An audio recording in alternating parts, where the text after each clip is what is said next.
ખેતીકામ દરમિયાન દીપડાનો હુમલો, નાના ધાણા ગામના ખેડૂતને ઈજા.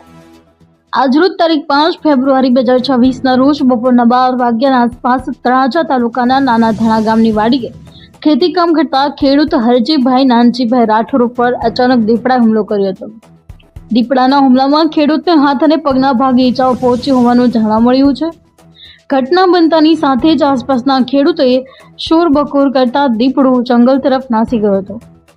ઈજાગ્રસ્ત ખેડૂતને તાત્કાલિક સારવાર માટે તળાજાની સરકારી હોસ્પિટલમાં ખસેડવામાં આવ્યા હતા, જ્યાં તેમની સારવાર ચાલી રહી છે. હાલ તેમની હાલત સ્થિર હોવાનું જાણવા મળ્યું છે. હરજીભાઈ નાનજીભાઈ રાઠોડ, ગામ નાના ગાણા, ખેતી કામ. જ્યારે હું પણ મોટર ચાલુ કરવા જતો ત્યારે દીપડાએ અચાનક હુમલો કરવાથી બીજા તેલ ચપક 5 મહિનાથી રહે છે. કેટલા દીપડા છે?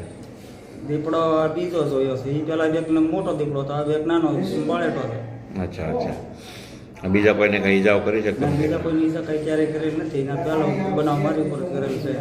અગાઉ કઈ કોઈની ઈજાઓ કરી? જોયેલો ખરો, કેટલી વાર બતાવેલું કે ભાઈ આ ફોરેસ્ટ વાળાને બોલાવેલા કાંઈ તમે આવો ને આ રીતે અમારી પોઝિશન છે. બરોબર, એ કોઈ વસ્તુ સમજ્યા નહીં. બીજી જગ્યાએ પિંજરું મેં કરી જતા હતા. 20 દિવસ પિંજરું બીજે મેકતા. તમારી પોતાની વાડી છે? ના, હું ભાગ્યા તરીકે કામ કરું. વાડી કોની છે? વાડી છે તું ભાઈ જગાભાઈ બેડા.